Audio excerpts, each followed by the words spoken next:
अस्सलामुअलैकुम वरहमतुल्लाहि वबरकातुह। नाजरीन, मैं आपका मेज़बान मोहम्मद सरवर मीर आपके सामने पेश खिदमत हूँ लेकर आपका अपना प्रोग्राम खौफ, क्या सच क्या झूठ। इस प्रोग्राम के पिछले कई एपिसोड्स में हमने खौफ के बारे में बात की है, आपके सवालात शामिल किए हैं और उनके जवाबात दिए हैं हमारे आलिम दीन शेख अरशद बशीर मदनी साहब ने। अस्सलामुअलैकुम शेख साहब। वालेकुम अस्सलाम वरहमतुल्लाहि वबरकातुहू। नाजरीन, शेख साहब तारुफ के मोहताज तो हैं नहीं, लेकिन मैं ब्रीफ इंट्रोडक्शन दूं। मदीना यूनिवर्सिटी से इन्होंने आलिम फाजिल की डिग्री हासिल की है। इन्होंने MBA मुकम्मल किया है और फ़िलहाल PhD कर रहे हैं स्विट्ज़रलैंड यूनिवर्सिटी से, और ये फाउंडर एंड डायरेक्टर हैं आस्क इस्लाम पीडिया के। और इस सवालात के सिलसिले को हम जारी रखते हैं शेख साहब, और आपसे सवाल पूछना चाहेंगे जो हमारे पास इस वक्त आया हुआ है, वो है पिछली कौमों पर जादू के क्या बुरे असरात रहे। तो ये सवाल है आपके लिए शेख साहब। हमारी गुफ्तगू का सिलसिला कई अलग अलग नाहियों पर चलता हुआ यहाँ तक पहुँचा है, तो गुज़िश्ता एपिसोड से इसका बड़ा गहरा ताल्लुक़ है। जादू के नुकसानात कुरान मजीद में अल्लाह सुब्हानहू व तआला बताए हैं। सूरह बकरा सूरह नंबर 2 के आयत नंबर 102 और 103 में, वत्तबअू मा तत्लू शयातीन अला मुल्कि सुलैमान वमा कफ़रा सुलैमान वलाकिन्न शयातीन कफ़रू युअल्लिमून अन्नास अस्सिहर वमा उन्ज़िला अलल मलकैनि बिबाबिल हारूत व मारूत वमा युअल्लिमान मिन अहदिन हत्ता यक़ूला इन्नमा नहनु फितनतुन फला तकफुर फ़यतअल्लमून मिनहुमा मा युफ़र्रिक़ून बिही बैनल मर्इ व ज़ौजिही। नुकसानात बताए गए सूरह बकरा सूरह नंबर 2 के आयत नंबर 102 और 103 में कि वो लोग जादू को सीख कर उसका मिसयूज करते थे। उसका क्या होता था? गलत इफेक्ट, माशरती जिंदगी तबाह, शौहर और बीवी में तफरका। युफ़र्रिक़ून बिही बैनल मर्इ व ज़ौजिही वमा हुम बिज़ार्रीना बिही मिन अहदिन इल्ला बिइज़्निल्लाह, कि वो लोग अल्लाह के हुक्म के बाहर तो कुछ कर नहीं सकते। ये तो बात तय है। ऐसा नहीं कि जादूगरों को कोई ऐसा एक्स्ट्रा ऑर्डिनरी कोई ताकत मिल गई हो कि कायनात चला सकते हैं, नहीं। कायनात में तसर्रुफ के मालिक है, नहीं। अल्लाह ने जैसे हर फल में कुछ खूबी दी है, हर इंसान में कुछ खूबी दी है, हर चीज़ के कुछ खास होते हैं, कुछ खासियतें होती है, तो जादू में भी एक हद तक ही अल्लाह ने दुनिया में उसकी एक हकीकत रखी है। लेकिन उसका भी एक आदमी मिसयूज करता है तो दरअसल वो आजमाइश है। जैसे खंजीर है दुनिया में, अल्लाह ही ने पैदा किया, लेकिन अल्लाह ताला कह रहे हैं कि ये हराम। बाद लोग कहते हैं अगर ये हराम है तो अल्लाह पैदा ही नहीं करता। रब्बना मा खलक़्ता हाज़ा बातिला। किसी भी चीज़ को अल्लाह ने बगैर सबब के पैदा नहीं किया। अल्लाह को मालूम है कि हर एक के पीछे क्या हिकमत है। अल्लाह ताला ने खंजीर को पैदा किया, लेकिन साथ में कह दिया कि ये हराम जी। अब लोग पूछते हैं कि भाई खंजीर पैदा क्यों किया गया जब वो हराम है? वो अल्लाह उसकी हिकमत बेहतर जानते हैं। लेकिन इसमें हमारे लिए आजमाइश है कि हम अल्लाह की बात सुनते हैं कि नहीं सुनते। अल्लाह ने इब्लिस को पैदा किया, शैतान को पैदा किया, तो जो भी चीज़ अल्लाह ने पैदा की है और जो भी चीज़ पॉसिबल है वो करना कोई ज़रूरी नहीं। शैतान है लेकिन उसके वसवसे में नहीं जाना, खंजीर है उसको खाने का नहीं है। इसी तरह जादू दुनिया में क्या पॉसिबल है? एक हद तक पॉसिबल है, लेकिन तो क्या हम उसको इस्तेमाल करेंगे, यूज़ में लाएंगे? नहीं। उसके नुकसानात हैं। उसके नुकसानात कुरान मजीद में रोज़ रोशन की तरह वाज़े करके बता दिए गए। सूरह बकरा सूरह नंबर 2 के आयत नंबर 102 103 में जो वर्ड है बिबाबिल हारूत व मारूत, ये कहाँ एरिया पाया था? ये इराक और सीरिया के दरमियान एक छोटे से गाँव का नाम, अब तो काफी बड़ा हो गया। यही वो जगह है जहाँ पर एक ज़माने में इब्राहिम अलैहिस्सलाम आए थे, जो उर नामी एरिया में इब्राहिम अलैहिस्सलाम फिर बाद में बाबुल की तरफ आप गए। तो बाबुल पुराने ज़माने से ही यहाँ के जो लोग हैं, बेबीलोनियन सिविलाइजेशन का आता है, बाबुली तहजीब बहुत मशहूर है। ये वाक़ा कुरान मजीद में जो जिक्र है कि ये जो फलम्मा रअल क़मर बाज़िग़न, जब देखा इब्राहिम अलैहिस्सलाम ने चांद की तरफ, तो उसमें तारे का जिक्र है, सूरज का जिक्र है। जैसे वहां पर देखा तो कौम को समझा रहे। इब्न कसीर रहमतुल्लाह अलैह कह रहे हैं कि इब्राहिम अलैहिस्सलाम अकीदा नहीं रखते थे कि ये खुदा है, हादा रब्बी हादा अकबर, ये खुदा है, उनका तसव्वुर नहीं था। इसको कहते हैं for the sake of argument. इब्न कसीर रहमतुल्लाह अलैह कह रहे हैं कौम को समझाने का उन्होंने एक तरीका अपनाया था कि चलो थोड़ी देर के लिए अगर मैं तस्लीमन लिल हुज्जा, for the sake of argument, थोड़ी बहस को आगे बढ़ाने के लिए, समझने के लिए, थोड़ी देर के लिए अगर मैं मान भी लेता हूँ कि ये मेरा रब है, बताओ तो सही फिर डूब क्यों रहा है, कमजोर क्यों हो रहा है? फलम्मा अफलत, ये कमजोर क्यों पड़ जा रहा है? इसके ऊपर कोई दूसरा क्यों छा जा रहा है? इसका मतलब ये खुदा नहीं है। खुदा तो वो होता है जो किसी के ज़ेर नहीं होता। ये कौम को समझाने का एक जिदाली स्टाइल है, इसको जिदाल कहते हैं। इल्मी तौर पर एक सामने वाले आदमी को रीजनिंग देते हुए चुप कर देना, इसको डिबेट की एक आला इल्मी किस्म समझी जाती है जो इल्म के दायरे में आती है। एक वो होती है जहालत वाली डिबेट। तो बहरहाल ये जो वाक़या पेश आया, चांद तारे, वो कौम मानने वाली थी। यहाँ के लोग रफ्ता रफ्ता रफ्ता एस्ट्रोलॉजी पर बिलीव करना उन्होंने शुरू कर दिया था। उसके जरिए से जादू और उसको तस्खीर करके उसमें से इल्म नुजूम का इल्म वजूद में आया, और ये हिंदुस्तान के अंदर बहुत बड़े पैमाने पर एस्ट्रोलॉजी पाया जाता है। जब हम इसकी तारीख भी जाकर ट्रेस करते हैं तो बाद में पता चलता है कि इंडो यूरोपियन یعنی یورپ کے جو لال اور گورے انسان تھے، جب یہ انڈو یعنی کہ سندھ، نہر سندھ کے اس پار پائے جانے والوں کو بحر ہند کہا جاتا ہے، تو درمیان میں جو پاکستان اور ہندوستان کے درمیان جو ریور جاتی ہے اس کو نہر سندھ کہتے ہیں۔ جب انہوں نے یہاں سے شادیاں کی اور آہستہ آہستہ یہاں پر بر صغیر میں انہوں نے داخل آیا تو کہتے ہیں انڈو یورپین، یعنی یورپ اور انڈیا سے ملی ہوئی ایک نسل جو ہندوستان میں داخل ہوئی۔ اصل میں جب یہ آئے تو کہاں سے آئے؟ تو ان کے سیگمنٹ سے پڑاؤ ڈالنے کے، یورپ سے نکلے، اس کے بعد بابل میں انہوں نے کچھ دن تک پڑاؤ ڈالا، پھر یہ ایران سے ہوتے ہوئے سندھ سے ہوتے ہوئے ہندوستان میں آئے، اور ہندوستان پر ایسٹرالوجی کا جو اثر پڑا ان کے آنے کے بعد اور زیادہ اس کے اندر اضافہ ہو گیا۔ تو یہ بیبیلونین سے جب یہ گزر رہے تھے تو وہاں پر چاند اور تاروں کا جو علم تھا اس کو انہوں نے کافی سیکھا اور انڈیا میں لا کر رواج دیا گیا۔ تو قرآن مجید میں اس کی طرف کھلا اشارہ ملتا ہے، سورہ بقرہ نمبر 2 کے آیت نمبر 102 اور 103 میں، ببابل ہاروت و ماروت۔ اگر ہم جا کر دیکھتے ہیں تو یہ قوم جادو کے لیے کافی مانی جاتی تھی، اور اسی طریقے سے موسیٰ علیہ السلام کے زمانے کے جادوگروں کا بھی ہم جانتے ہی ہیں۔ اور دنیا میں فری میسنری ایک تحریک ہے، اور ان کا جب سلسلہ نکالا جاتا ہے تو کہتے ہیں راس چائلڈ ہے۔ اچھا، راس چائلڈ کس کی عبادت کرتے ہیں؟ تو $1 راس چائلڈ جو کرنسی نکالتے ہیں، ڈالر کا جو ایک آپ دیکھتے ہیں $1، میں 100 یا $10 کی بات نہیں کر رہا ہوں، $1 جہاں پر اس کے اوپر جو ہے احرام مصر اترے ہوئے، پیرامڈ، مصر کے پیرامڈ۔ یعنی راس چائلڈ کے بارے میں یہ ہے کہ یہ فرعون کی پوجا کرنے والی قوم، راس چائلڈ ایک قوم ہے وہ پوجا کرتی ہے، اس لیے $1 جو کہ راس چائلڈ گروپ اس کو دیکھتا ہے، تو انہوں نے طے کیا کہ ہمارے ڈالر کے اوپر احرام مصر ہونا چاہیے، کیونکہ وہ فرعون کی پوجا کرنے والی وہ ایک نسل چل رہی ہے دنیا کے اندر، جو مال کے مسئلے میں بہت آگے رہتے ہیں، سونے کے مسئلے میں بہت زیادہ آگے رہتے ہیں۔ یہ ایک تاریخ بتائی جاتی ہے۔ اور فرعون کا تعلق کس سے تھا؟ جادوگروں تھا۔ یعنی مصر کے اندر کی بات کریں ہم، یا بابل جو کہ سیریا اور عراق کے درمیان کی بات کریں، یا ہندوستان میں ایسٹرالوجی کی بات کریں کہ تاریخی اعتبار سے قوموں پر کیسے اثرات پڑے۔ ایک اور بات آپ کو میں بتاؤں گا، موسیٰ علیہ السلام کے گزر جانے کے بعد چونکہ یہودی آئے تھے کہاں سے؟ اصل میں مصر سے نکل کے، مصر سے، اور مصر کے اندر جادوگروں کا بہت زیادہ غلبہ تھا، جادوگروں کی بنیاد پر کافی فیصلے لیا کرتے تھے۔ موسیٰ علیہ السلام کے چلے جانے کے بعد وہ نسل بنی اسرائیل آہستہ آہستہ پھر واپس اپنے پرانے آبا و اجداد کے راستوں پر جادو میں متاثر ہو گئی، اسی لیے انہوں نے بعد میں آہستہ آہستہ جادوگروں کو اپنا بڑا بنا لیا۔ مثال کے طور پہ اگر آپ پڑھیں گے جیو کی ہسٹری پڑھیں گے یہودیوں کی، تو اس میں بتایا جاتا ہے کہ اب جو ان کے پاس تورات ہے اس کو کیا نام دیتے ہیں؟ سیپٹیٹیو۔ اصل میں یہ ورڈ ہے 70، عبرانی اور عربی میں 70 کا معنی ہوتا ہے 70۔ تو 70 بڑے جادوگر تھے، قوم پریشان تھی کہ ہمارا اولڈ ٹیسٹمنٹ یعنی تورات کہاں گئی، تورات کہاں گئی؟ تورات تو بدل گئی، جیسا زمانہ گزرتا گیا محرف ہو گئی، اس کے اندر تحریف ہو گئی، لیکن اب ان کی خواہش تھی کہ اگر وہ مل جائے تو ہم اس کو لے کر آگے بڑھیں گے۔ تو 70 جادوگروں نے مل کر کہا آج سے اس کو تم تورات سمجھو۔ تو جو بھی کتاب ان کو ملی پوری طرح سے، چاہے وہ پہلا حملہ ہو، دوسرا حملہ ہو، جس کے تاریخ میں تفصیلات ہے، آخری میں جو بھی بچی کچی ملی جلی باتیں تھی انہوں نے اسی کو تصور کر دیکھا۔ آپ نے کیسے تاریخ کے قوموں پر، پچھلی قوموں پر کیسے اثرات پڑ رہے ہیں، یہاں تک کہ دین اور دھرم اب ایک جادوگر طے کریں گے، اور اس کی تاریخ وہ خود بیان کرتا ہے، ایسی بات نہیں کہ ہم بیان کر رہے ہیں۔ یہ تاریخ جب ہم پڑھتے ہیں تو ہم کہتے ہیں الحمدللہ الف لام میم ذالک الکتاب لا ریب فیہ، یہ وہ کتاب ہے اس کے اندر کوئی شک کی گنجائش نہیں ہے، ہدی للمتقین ہے۔ یہ رہنمائی لینا ہے اگر، تو رہنمائی کس کو ملے گی؟ جس کے اندر تقویٰ رہے گا، اور تقویٰ کس کو آئے گا؟ بعد میں ڈیٹیل مل گئے ہم کو۔ تو اگر ہم اس فارمولے جو قرآن مجید میں صحیح احادیث میں ملتا ہے، ہم کتنے فتنوں سے محفوظ ہو جاتے ہیں، کتنے بڑے جادوگروں کے دنیا سے ہم محفوظ ہو جاتے ہیں۔ ایک پوائنٹ اور بتاؤں گا میں آپ کو، تقریباً پورے انڈیا مجھے سفر کرنے کا موقع ملا، تقریباً بنگال کے جنوں سے بات کرنے کا ایکسپوجر ملا بات کرنے کا، اور کناڈا کے جن الگ ہوتے ہیں، ٹیملین جن الگ ہوتے ہیں، فرانس کے الگ ہوتے ہیں، عربی بولنے والے الگ ہوتے ہیں، انگلش بولنے والے الگ ہوتے ہیں۔ ان سب سے تقریباً گزشتہ 10 سال میں مجھے ان سے بات کرنے کا موقع ملا۔ تو ویسے تو علماء کرام نے ہم کو نصیحت کر دی کتابوں میں کہ ان سے زیادہ باتیں نہیں کرنی چاہیے، کیونکہ اکثر یہ جھوٹ بولتے ہیں، غلط بیان سے کام لیتے ہیں، لیکن کچھ ایسی انفارمیشن ہے بعض اوقات ہم کو سوالات کرنے کے دوران علاج کے لیے کام آتی ہے، اس حد تک علماء کرام نے اجازت دی ہے۔ اسی محدود گفتگو کے اندر بھی بہت سارے پوائنٹ ہم کو مل جاتے ہیں، جس کو کہتے ہیں ہم سرکمسٹینشل ایویڈنسز، ایسے وسائل جو ٹکراتے نہیں ہیں، سارے جن آ کر کچھ نہ کچھ باتیں ایسی کہی جاتے ہیں۔ مثال کے طور پہ کچھ استثناء کیا ہے، اس کا کم مقدار میں اگر ہم استعمال کرتے ہیں تو ہمیں کیا انفارمیشن ملی ہے؟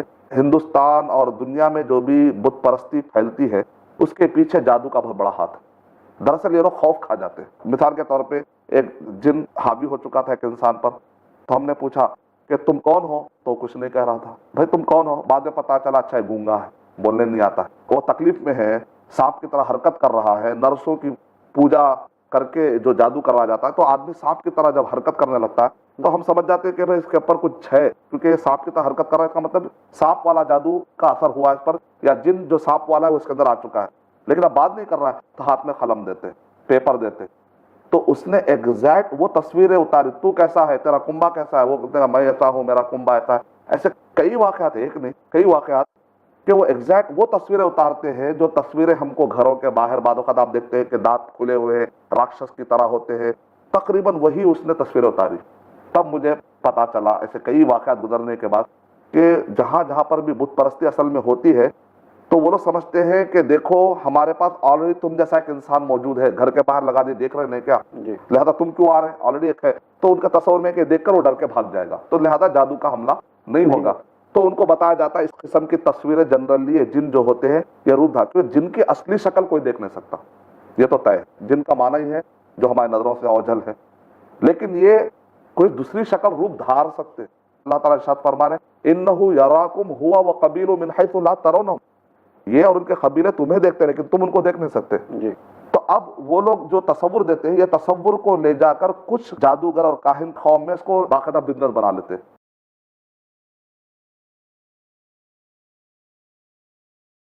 آندھرا پردیش میں بعض ایریے ہیں جس کو ہم کوسٹل آندھرا کہتے ہیں، وہاں پر میں دورے کرتا ہوں، جان بوجھ کر کرتا ہوں، دیکھے کہ مسلمانوں کی حالت کیا ہے.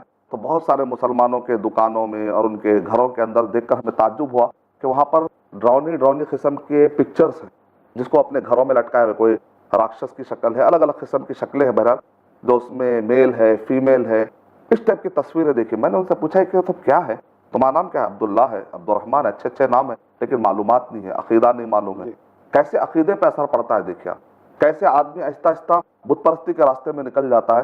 جادو کے ذریعے سے بت پرستی پہ نکلنے کا آسان راستہ مل گیا بھٹکانے والوں کو. اور یہ آدمی کہتا ہے کہ اگر ہم یہ تصویریں لگائیں گے تو ہمارا تصور یہ ہے کہ اس ٹائپ کے حملے ہمارے گھروں پر اور ہمارے دکانوں پر نہیں ہوں گے، اس وجہ سے لٹکائے. پھر ہم نے ان کو آیت الکرسی میں اللہ کا جو پاور ہے، عظمت ہے، وہ بتائی. وہ الحیو ہے، وہ القیوم ہے، لا تاخذہ سنۃ ولا نوم، نیند تو کیا اس کو اونگ نہیں آتی. ویسے اللہ تعالیٰ کو جس کو نیند اور اونگ تک نہیں آتی وہ ہماری جب دعائیں سننے کے لیے تیار ہے، سمیعون ہے، بصیرون ہے. آپ کے سب چیزوں کے جب تعارف اللہ کا اچھا دیا گیا، انہوں نے خود اپنے ہاتھوں سے بہرحال اس کو نکال کر اپنے گھر سے دور کیا. تو ضرورت اس بات کی ہے کہ اس ٹاپک کو بھی ہم اس پرسپیکٹو میں دیکھیں کہ قوموں کو کیسے ڈرا ڈرا کر پیسے نکالے جاتے ہیں، ڈرا ڈرا کر ان کا عقیدہ نکالا جاتا ہے. اس پر ہم کو خاص ریسرچ کرتے رہنا چاہیے. ہم اپنے اگلے سوال پر آتے ہیں، وہ ہسٹری سے ریلیٹڈ تھا، یہ مستقبل سے ریلیٹڈ ہے. مستقبل کا بیجا خوف، پریشانی اور فکر مندی. کافی لوگ یہ بھی سوچتے ہیں کہ کل کیا ہوگا، اس چکر میں وہ آج کھو دیتے ہیں. تو اس پر آپ کیا کہنا چاہیں گے؟ صحیح بات ہے، اکثر لوگ مستقبل کے بارے میں سوچتے ہیں اور غم میں مبتلا ہوتے ہیں. ہم کو دعائیں سکھائی گئی. شیخ عبدالرزاق البدر العباد نے بڑی اچھی سیریز نکالی ہے، فقہ الادعیۃ والاذکار. یہ سعودی عرب کے ریڈیو پر مسلسل دروس آتے تھے. اس کے اندر شیخ کے درس میں حاضر تھا تو شیخ نے بڑی اچھی تشریح کی کہ ہم کو ہم سے پناہ مانگنا سکھایا گیا، ہم کو حزن سے پناہ مانگنا سکھایا گیا، ہم کو غم سے پناہ مانگنا سکھایا گیا. تو شیخ عبدالرزاق البدر العباد حفظہ اللہ کا میں خاص طور سے ان دعاؤں کی تشریح کرتے وقت پر میں شاگرد تھا، عقیدہ پڑھا کرتے تھے، تو انہوں نے بڑی اچھی تشریح کی. درس کے دوران کہا کہ ہم، غم اور حزن میں فرق ہے. جو ہم ہوتا ہے وہ اکثر فیوچر کے بارے میں سوچ کر جو آدمی غم میں مبتلا ہوتا ہے اس کو ہم کہتے ہیں. ہمہ ارادے کو کہتے ہیں. ارادہ کیا ہوتا ہے؟ میں فیوچر میں ایسا کروں گا، پتہ نہیں میں فیوچر میں ایسا کر پاؤں گا، کہ آدمی پھر احساس سے کم طریقہ شکار ہوتا ہے. پتہ نہیں اگر فلاں آدمی جو میرا کمپیوٹر ہے کل کے اگر وہ میری فائل کھول دے گا یا وہ میرے خلاف اگر کچھ بول دے گا تو پتہ نہیں میں ہو سکتا پولیس میں چلا جاؤں گا. یہ اس قسم کے جو فکر ہوتے ہیں. کئی مرتبہ تو ایسا ہوتا ہے کہ آدمی بیجا خوف میں مبتلا ہوتا ہے، نہ وہ کوئی معاملہ پیش آتا ہے خواہ کہ 2 سال 3 سال وہ خوف ہراس میں. آج کا تجربہ لے کر ہم فیوچر کے آنے والے 2 سال کے بعد کے مسئلے حل نہیں کر سکتے. 2 سال کے بعد اگر وہ مسئلہ آئے گا تو اس وقت پر ہمارا تجربہ بھی اور ذرا جوان رہے گا. ہم یہ کیوں نہیں سوچتے کہ اس وقت پر اللہ طاقت دے گا، اللہ مالک ہے.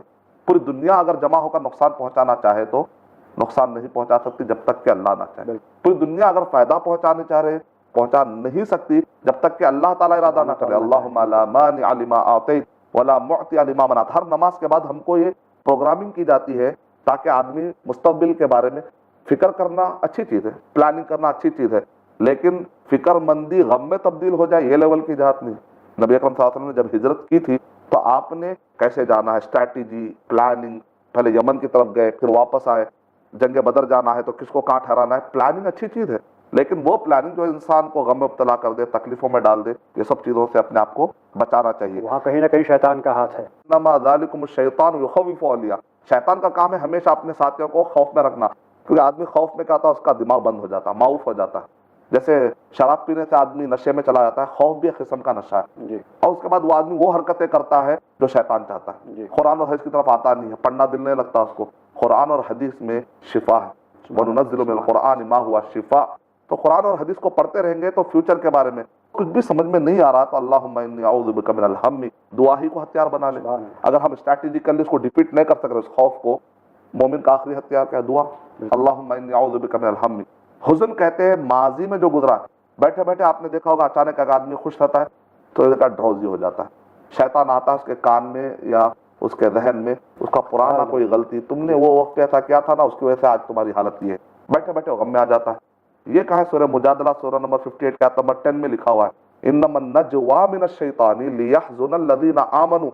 ये जो शैतान फुसफुसी करता है ख्वाब में, उलमा ने कहा ख्वाब में भी करता है या आम वक्त पे भी करता है, ये शैतान की तरफ से होता है। क्यों? लियहज़ुनल लज़ीना आमनू, ताकि ईमान वालों को गम में डाल दे। गम में देखकर, खौफ में देखकर शैतान बहुत खुश होता है। तो इससे क्या पता चला, माजी का गम होता है, मुस्तकबिल का गम होता है, और एक वो गम होता है माजी हाल। बात लोग तो गम में पीएचडी करे हुए होते हैं, माजी में भी गम, फिल वक्त भी गम, खुशी में भी उनको देखेंगे आप। कोई आदमी आके मिलता है, नबी अकरम सल्लल्लाहु अलैहि वसल्लम ने शायद क्या फरमाया, अच्छे खुशो खुर्रम चेहरे से मिलना चाहिए। आपका चेहरा देख कर सामने वाला कहेगा शायद कुछ प्रॉब्लम चल रहा है, वो आदमी ठीक है चलता हूं, ऐसा तो नहीं होना चाहिए। या बादो इतने गम में रहते, बाजू बैठने वालों को भी गम में डाल देते, ये पीएचडी डबल पीएचडी करे हुए, अल्लाह हिफाज़त करे। ये सब क्या है? अच्छी जिंदगी नहीं। दुनिया को आदमी सब कुछ जो समझता है उसकी हालत ये होती है। दुनिया को मता समझे, मामूली है, आर्जी नुकसान है, असल नुकसान जहन्नम का, उसके बारे में फिक्रमंद रहे तो दुनिया के सारे उमूर हेश लगेंगे, मामूली लगेंगे, खुश रहेगा। अल्लाह की इताअत हो जाए, खुश हो जाओ, अल्लाह की नाफरमानी हो तब परेशान रहो, दुनिया के नुकसानात को देखकर कोई। तो ये है हकीकी परेशानी, और उस पर अल्लाह मदद करेगा। दुआएं करो, अल्लाह ताला तौबा, इस्तगफार, बहुत सारे रास्ते खुले हुए, मायूस होने की कोई जरूरत नहीं है। गुनहगार को भी कह रहे हैं मायूस मत हो, अगर शिर्क भी कर लिए हो, मरने से पहले माफी मांगे तो माफ करने के लिए अल्लाह ताला रेडी है। तो फिर और वजह क्या है गम में आने की? तो गम कहते हैं जो छाया हुआ, हुज़्न कहते हैं माजी का, हम कहते हैं फ्यूचर का। इसके लिए दुआ मांगकर हम पनाह मांग सकते हैं। सुभान अल्लाह। इंशाअल्लाह हमारे नाज़रीन भी ये सुनकर इन बातों पर अमल करेंगे। शेख साहब, हम प्रोग्राम के अगले सेगमेंट की तरफ आते हैं, जो मैसेजेस का है, जो ऑडियंस अपने मैसेजेस भेजते हैं व्हाट्सएप मैसेजेस के थ्रू। मैं एक मैसेज प्ले करने की इजाज़त चाहूँगा आपसे। हेलो, अस्सलाम वालेकुम। मेरा सवाल ये है कि किसी के ऊपर शहर का असर है या जिन्नात का असर है, तो उसके बुनियादी इलामात क्या होती हैं? मर्जी कैफियत है या जादुई कैफियत है, उन्हें तब्दील कैसे करेंगे? जी, किसी पे शहर का असर है या जादू का असर है, इससे पुराने सवाल हमारे जो चलते आ रहे हैं, क्योंकि आज तो ज्यादा तो हमने पर्सनालिटी डेवलपमेंट के बारे में ज्यादा गुफ्तगू की आज हमने, और आज हम जादू के बारे में, मादी के जो बुरे असरात है उस पर गुफ्तगू की। लेकिन सवाल हमारा वही पुराना सिलसिला चलते आ रहा है, ऑडियंस को इंशाल्लाह फायदा ही होगा। हम फिर दोहरा देते हैं कुछ इन्फॉर्मेशन, मुख्तसर तफसील तो गुज़िश्ता एपिसोड में मौजूद थी कि कैसे हम पहचानेंगे जादू है या जिन है या नजर बद है। तो आदमी से जब पूछा जाता है तुम्हारे नींद की कैफियत क्या है, तुम्हारे ख्वाबों की कैफियत क्या है, वो आदमी कहेगा मेरे ख्वाब में पीले सांप, काले सांप एक आध मरतबा नहीं, रेगुलर आ रहे हैं, या कोई पानी है जहां पर मैं डूबा चला जा रहा हूँ, रेगुलर आ रहे हैं, या कोई गिलादत है, हमेशा देखता है टॉयलेट है, नजर बद है। काला सांप पीला सांप मतलब जादू के असर। अगर वो कहीं हवाओं में उड़ रहा है, हमेशा उसको ड्रोने ड्रोने ख्वाब आ रहे हैं, इसका मतलब जिन है। और कोई जादूगर बगैर जिन के कामयाब हो नहीं सकता। तो बाकायदा वो जिनसे साजबाज करता है, उसकी बातें मानता है, नौजुबिल्लाह, उसके लिए शिर्क करना पड़ता है, उसके लिए बुरे काम करना पड़ता है, कई हुकूकुल्लाह और हुकूकुल इबाद पामाल करने के बाद इन लोग आपस में दोस्ती होती है। इस्लाम में ऐसी दोस्ती को मना किया गया, इसलिए कहा गया रब्बनस्तमतअ बअदुना बिबअद व बलगना अजलत लना क़ाल नारु मस्वाकुम। सूरह नाम 6 के 128 में कहा कि जहन्नम में जाएंगे ऐसे जिन और ऐसे इंसान जो आपस में फायदा उठाएंगे। हराम है। उलमा कराम ने, शेख बिन बाज़ रहमतुल्लाह ने फतवा दिया कि जायज़ नहीं है। इससे क्या सबक मिला हमको इन्फॉर्मेशन से कि आदमी के ख्वाब पूछे आते हैं, एक आदमी हमेशा ड्राउजी है, अच्छा है सेहत का, लेकिन हमेशा ऐसा लगता बीमार है, या कहीं मुसलसल दर्द हो रहा सर में या पीठ में या कहीं पर, एक जगह पर रिपोर्ट्स आते हैं तो नॉर्मल होते हैं। या इसी तरीके से हमेशा ओढ़कर सो रहा है, घर के बाहर नहीं निकल रहा है, तन्हाई पसंद हो गया है, लोगों से नहीं मिलता, हमेशा चिड़ में है, हाइपरटेंशन है, बीपी के आले भी फेल हो जा रहे हैं, वैसे खतरनाक किस्म का उसका बीपी का पारा चढ़ा हुआ है। इसका मतलब नबी सल्लल्लाहु अलैहि वसल्लम ने इरशाद फरमाया कि शैतान जो है यजरी मजरद दम, खून जैसे दौड़ता है वैसे दौड़ता है, तो ये खून में जब वो तेजी से दौड़ता है इसकी वजह से वो जाकर केमिकल इनबैलेंस करता है, नतीजे में बहुत सारे खून के बीमारियां, ब्लड सर्कुलेशन के इनबैलेंस होने की वजह से हाइपरटेंशन, बीपी का वो शिकार हो जाता है। इसीलिए शेख सदहान सऊदी अरब के एक आलिम में कहते हैं कैंसर का इलाज, बीपी का इलाज, हाइपरटेंशन का इलाज और इसी तरीके से पार्किंसन डिजीज है, शिजोफ्रेनिया है, ये सारे बीमारियां अगर आपके अतराफ है डॉक्टर से तो इलाज जरूर कराइए, लेकिन साथ में कुरान और सही हदीस से रुक़या शरिया करना ना भूलें, क्योंकि इसमें भी काफ़ी इसका इलाज पाया जाता है। जज़ाकल्लाह। अल्लाह हमें हमेशा सही रास्ते पे रखे। आपने जितनी बातें बताई हमारे नाजरीन इससे फैज़याब होंगे इंशाअल्लाह। नाजरीन, आपके मैसेजेस लगातार आ रहे हैं, हमें बहुत खुशी है, आप पूरी इंटरेस्ट से ये प्रोग्राम देख रहे हैं। लेकिन एक गुजारिश है आपसे कि जो आप मैसेजेस भेज रहे हैं उसमें आप अपना नाम और जगह का नाम भी बताएं, ताकि हम शेख साहब के सामने वो रखें और पूरे दुनिया के लोग जो ये प्रोग्राम देख रहे हैं, पूरे हिंदुस्तान में जो ये प्रोग्राम देख रहे हैं, वो भी आपके सवालात सुने और वो भी इससे फ़ायदा उठा सकें। और जो ईमेल आईडी भी आपकी स्क्रीन पर आ रही है उस पर भी आप अपने सवालात भेज सकते हैं। शेख साहब, इस गुफ्तगू को हम आगे बढ़ाएंगे अगले एपिसोड में इंशाअल्लाह। इस वक्त हमें यहीं पर इख्तिताम करना पड़ेगा, एपिसोड ख़त्म करना पड़ेगा क्योंकि वक्त की कमी है। तो नाजरीन, मुझे और शेख साहब को खौफ क्या सच क्या झूठ के अगले एपिसोड तक इजाज़त दीजिए। अस्सलामु अलैकुम।